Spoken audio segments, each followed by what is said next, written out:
इस चैप्टर का last topic electric power. Then मैंने आपको होमवर्क देना है एग्जांपल्स का, वो आपने कर लेना है खुद सॉल्व। ये लास्ट टॉपिक है आज का। इलेक्ट्रिकल पावर की सबसे पहले डेफिनेशन आपको पता होनी चाहिए। The amount of energy supplied by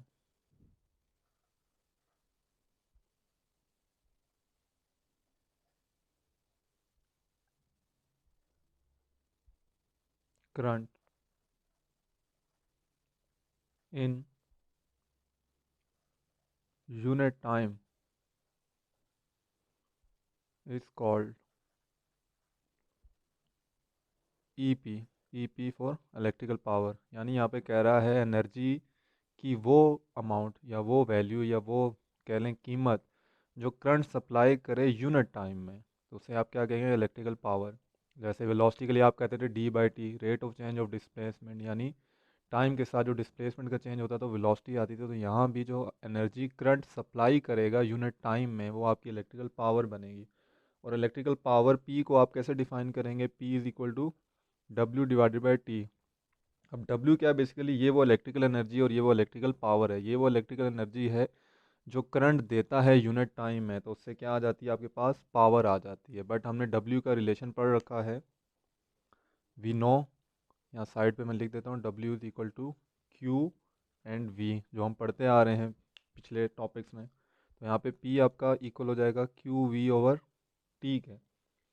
then side पे अगर आप देखें अगेन तो आपको पता है आई बराबर होता है क्यू बाय टी के, और v बराबर होता है आई इंटू आर के। अगर मैं यहाँ पे रिलेशन को अरेंज करूँ, t यहाँ डिवाइड और इधर आएगा मल्टीप्लाई, तो q is equal to I T हो जाएगा। उसको मैं यहाँ पे पुट करूँ तो यहाँ आई टी आ जाएगा, और v की जगह आई आर आ जाएगा, t यहाँ पे ही रहेगा। तो यहाँ पे देखें ये नया रिलेशन आपके पास क्या बन जाएगा? I into I square R over T, और एक t आपके पास यहाँ ऊपर भी है। अब इस t को इस t से आप कैंसिल आउट कर दें, आपके पास आएगा यहाँ पे आई स्क्वेयर आर आ जाएगा।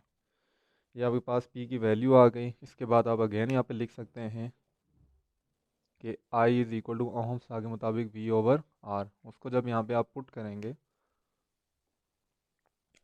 तो आपके पास रिलेशन कुछ ये आएगा, p is equal to I की जगह आपने लिख दिया v over R power two, एक आर आपके पास पहले से मौजूद है, यहाँ पे V square over R square and R, और आप यहाँ से आर को आर स्क्वायर से कैंसिल कर दें, तो लास्ट रिलेशन जो आपके पास p का बचेगा वो बचेगा वी स्क्वायर ओवर आर।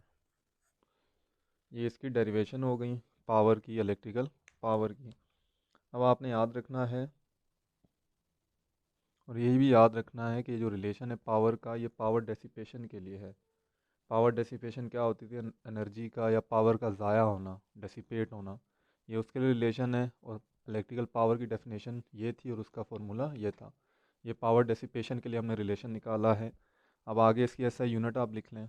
इसकी दो तरह की यूनिट होंगी, एक कमर्शियल एक एसआई। एसआई यूनिट इसकी आपने याद रखनी है, क्या आएगी? वाट, यानी इसकी यूनिट आती है watt. SI unit is equal to watt, ये एसआई यूनिट है। और इसके बाद आपकी एक यूनिट होती है कमर्शियल, जिसे किलो वाट आवर कहते हैं। और आपने ये भी याद रखना है कि 1 वाट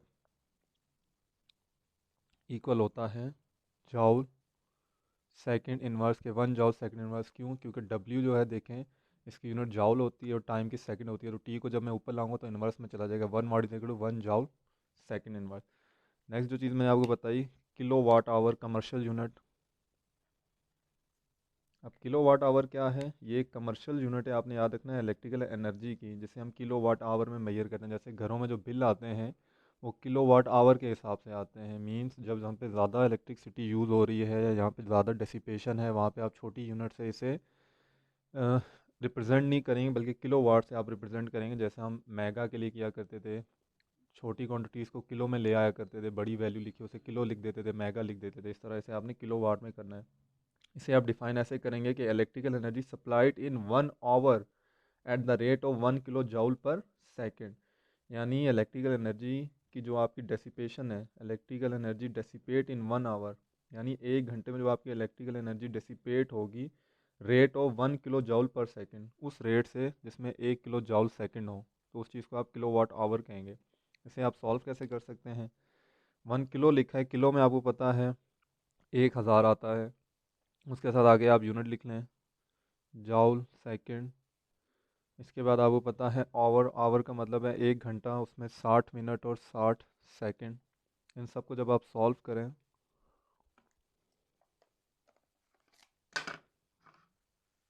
यहाँ पे 1000 मल्टीप्लाई बाय 60 मल्टीप्लाई बाय 60, आपके पास आंसर कुछ ये आ रहा है। ENG में ले आए तो 3.6 मल्टीप्लाई 10⁻⁶ आ रहा है। इट्स मीन 3.6 मल्टीप्लाई 10⁻⁶ जॉल आपके पास ये वैल्यू आ जाएगी कुछ। यहाँ पे ये जो सेकंड आएगा वो इस सेकंड से मल्टीप्लाई होकर ख़त्म हो जाएगा, सिर्फ आपके पास जॉल बच जाएगा, क्योंकि हमने इस ओवर को सेकंड में कन्वर्ट कर लिया। ये सेकंड पॉजिटिव है, ऊपर था, ये नीचे से ऊपर आया था नेगेटिव था, मल्टीप्लाई होकर ये ख़त्म हो जाएंगे। ये आपने याद रखना है। और ये जो होती है 1 unit electrical energy according to electricity bill charge की जाती है। मतलब ये जो चीज़ हमने लिखी है, मैंने आपको बताया ना कि जो आपके घर में बिजली के बिल आते हैं वो भी किलो वाट आवर्स में होते हैं। बाकी आप कॉस्ट ऑफ बिल भी निकाल सकते हैं किलो वाट आवर को मल्टीप्लाई करके कॉस्ट ऑफ 1 यूनिट से। यानी जो आपकी 1 यूनिट है बेसिकली कितने पैसों की है, उसको आप मल्टीप्लाई करवा दें किलो वाट आवर्स है। जो आपके किलो वाट आवर्स हैं, जब आप उसको मल्टीप्लाई बिजली की कीमत से करेंगे तो आपके पास बिजली के बिल की कॉस्ट आ जाएगी। ये भी एक सिंपल सा फार्मूला है।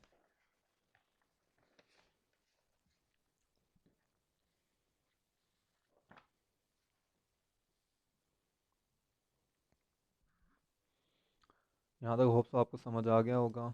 नेक्स्ट देखें, ये आपके टॉपिक सारे ख़त्म। नेक्स्ट इसमें जो चीज़ें हैं आपके पास शॉर्ट क्वेश्चन हैं, वो मैं आपको करवा देता हूँ। 14.1,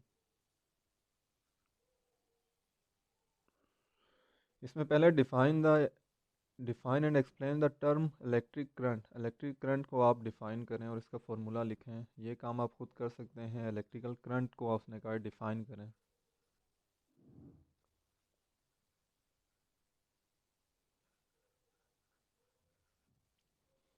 इलेक्ट्रिकल करंट क्या था, आपको याद होना चाहिए। I = Q/T, the rate of flow of electrical charges through a cross section area of a conductor is called electrical current. आपने डेफिनेशन लिखनी है, साथ में उसका फॉर्मूला बता देना है। 14.1 में ये चीज़ कही जा रही है, ये आपका होमवर्क है।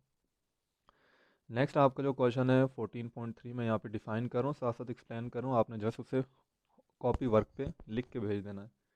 What do you mean by the term EMF? Is it really force? Explain. आपने बताना EMF क्या है। ये भी हमने जो टॉपिक पढ़ा था तो वहाँ पे ये चीज़ पढ़ ली थी कि EMF stand for electromotive force. और हमने क्या कहा था, ये पोटेंशियल एनर्जी ही होती है प्रोवाइड जो होती है किसी सोर्स से, and which causes the acceleration and charges electron to move that it current. जिसकी वजह से जो आप ये EMF दे रहे हो तो किसी सोर्स की मदद से, तो ये बेसिकली कंडक्टर में मौजूद चार्जेस को एक्सेलरेट कराती है, उन्हें मजबूर करती है कि वो क्या करें, चलें, वहाँ से मूव करें। और आपने बताना है कि ये फोर्स नहीं है जो इसने आगे लिखा है, इट इज़ रियली फोर्स। आपने कहना है there is not force but energy. ये फोर्स नहीं होती लेकिन एक एनर्जी होती है। ठीक है, इसके बाद आपका 14.4 है। 14.4 में how you differentiate between EMF and potential difference.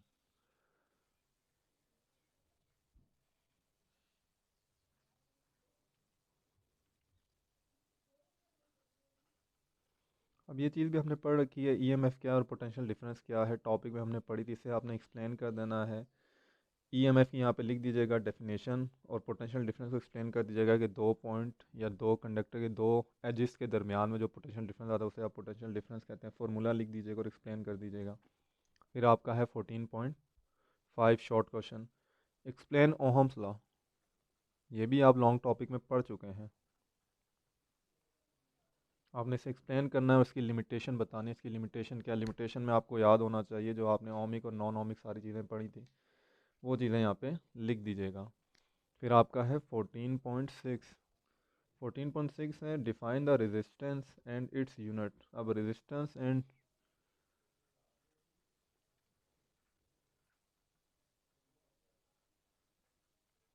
ये भी ओम्स लॉ के टॉपिक में रेजिस्टेंस आपने बताना है कि ये प्रॉपर्टी होती है किसी भी सब्सटेंस की जो अपोजिशन देती है फ्लो ऑफ चार्जेस को। इसकी यूनिट आपको पता है ओहम होती है, फार्मूला लिख दीजिएगा। इसके बाद आपका है 14.7। 8. Explain the energy dissipated in resistance. What is Joule's law? ये भी आपने कल ही पढ़ा है. Energy dissipation and joules law. इसमें आपने एनर्जी डिसिपेशन बतानी है जो कल मैंने आपको पढ़ाया था, और जॉल्स लॉ को आपने यहाँ पे एक्सप्लेन कर देना है. इसके बाद 14.10 भी है आपके पास. Discuss the main feature of parallel combination. Parallel combination के फीचर्स बताने हैं. जैसे पैरेलल में मैंने आपको बताया था कि करंट के पास एक से ज़्यादा रास्ते होते हैं गुजरने के लिए, और वोल्टेज जो होता है सबके लिए क्या होता है, सेम होता है हर रेजिस्टेंस के लिए जो पैरेलल लगी होती है.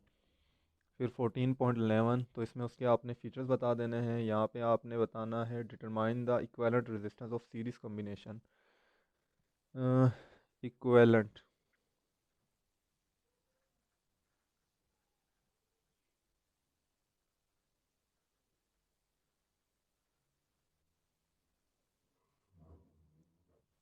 सीरीज कम्बिनेशन का इक्विवेलेंट रेजिस्टेंस आर ई का रिलेशन आपने यहाँ पे निकाल के बताना है, और थोड़ा बहुत डिफाइन कर दीजिएगा सीरीज में ये कैसे जुड़े होते हैं और क्या होता है. ये आपके सारे शॉर्ट क्वेश्चन हैं जो आपने करने हैं. नोमेरिकल मैंने आपको लास्ट टाइम करवा दिए थे. एक नोमेरिकल आपका रहता है, वो मैं आपको भी करवा देता हूँ, जो बेसिकली आपका 14.7 है. इसकी स्टेटमेंट यहाँ से मैं समझा देता हूँ. Electrical bulb is made with the 220 volt. उसमें जो वोल्टेज दिया गया है 220 है डेटा, एंड पावर दी गई है, power is equal to 100 watt. Find the resistance of the filament of the bulb. R आपने फाइंड आउट करना है. If the bulb is use 5 hour, time दिया गया है 5 आवर्स. देन यहाँ पे वो दूसरी चीज़ कह रहा है find the energy in kilowatt hour. Energy आपने फाइंड आउट करनी है किलो वाट आवर में, वो भी किलो वाट आवर में. इसके बाद कह रहा है consume by bulb in 1 month 30 day. Find the current. यहाँ करंट भी आपने फाइंड आउट करना है. इसमें आप सोल्यूशन की हेडिंग दें. पहले तो 5 घंटों को आप सेकंड में कन्वर्ट कर लें. 5 घंटे उनमें 60 मिनट 60 सेकंड, तो आपके पास ये कुछ 18 × 10⁻³ आ जाना चाहिए टाइम. मीन्स अगर हम देखें 60 एंड 60, ये इसे मल्टीप्लाई कर दें आप 50 से. 7, यहाँ पे एक चीज़ उसने दे रखी है, डेज भी दे रखे हैं, दिन उसने 30 दिन दिए हुए हैं आपको, ये चीज़ भी गिवन है. सबसे पहले हम इसे सॉल्व कर लेते हैं. एक मिनट. सबसे पहले आप यहाँ पे P का रिलेशन लगाएं. P इज इक्वल टू, हमने क्या पढ़ा था यहाँ पे हमने चीज़ पढ़ी थी V²/R, जो हमने पावर डेसिपेशन का रिलेशन निकाला था. रेजिस्टेंस बेसिकली जो फाइंड आउट करने के, रेजिस्टेंस की वजह से ही पावर डेसिपेशन होती है, पावर का ज़या होता है, रेजिस्टेंस आ रही होती है. R को मैं यहाँ ले आऊँ तो V²/P यहाँ चला जाएगा. अब V की वैल्यू मैं यहाँ पे पुट कर देता हूँ, जो है 220 का स्क्वायर, और P की वैल्यू है 100. 220 का अगर मैं स्क्वायर लूँ तो यहाँ पे आ जाता है 48400, नीचे आ जाता है 100. 2020 से कट जाएंगे, आपके पास जो रेजिस्टेंस बचेगी वो जस्ट 484 ओहम बचेगी. इस चीज़ के बाद आप निकाल लें जो उसने आपको एनर्जी का कहा था. रेजिस्टेंस निकल आई. एनर्जी के लिए रिलेशन यूज़ करें. W is equal to P into T का रिलेशन आप यूज़ कर लें. तो यहाँ पे आप ज़रा देखें कि जो W है, W इज़ इक्वल आ जाएगा P आपके पास कितना है, 100 वाट दिया था. टाइम आपके पास है 5 घंटे, लेकिन उसके साथ उसने कहा है 30 दिन भी हैं, तो 30 भी लिखेंगे, और 60 मिनट और 60 सेकंड जब हम इन्हें कन्वर्ट करेंगे. अब यहाँ पे ज़रा लिखें. यहाँ पे आप लिखें 100 multiply by 5 multiply by 30 multiply by 60 and multiply by 60. तो ये कुछ आता है 5, और हम जब इसे ENG में कन्वर्ट करते हैं तो ये 54 मल्टीप्लाई 10⁶ आपके पास आ जाता है. W इज़ इक्वल टू, अब इसने कहा था कि इसी चीज़ को आपने फाइंड आउट किस में करना है, किलो वाट आवर में। अब यहाँ पे जाहिर सी बात है, अगर मैं किलो करूँगा तो किलो में मुझे पता होना चाहिए कितने ज़ीरो यहाँ 6 में से चले जाएंगे, 3 चले जाएंगे। और एक आवर्स में 2 ज़ीरो वहाँ भी यहाँ पे कंज्यूम हो जाएंगे। उन सबको जब हम हटा देंगे तो डब्ल्यू की जो फाइनल वैल्यू आएगी वो आपके पास क्या आएगी, यहाँ पे अगर आप देखें 54 किलोवाट आवर आपके पास न्यूमेरिकल में वैल्यू आ जानी चाहिए।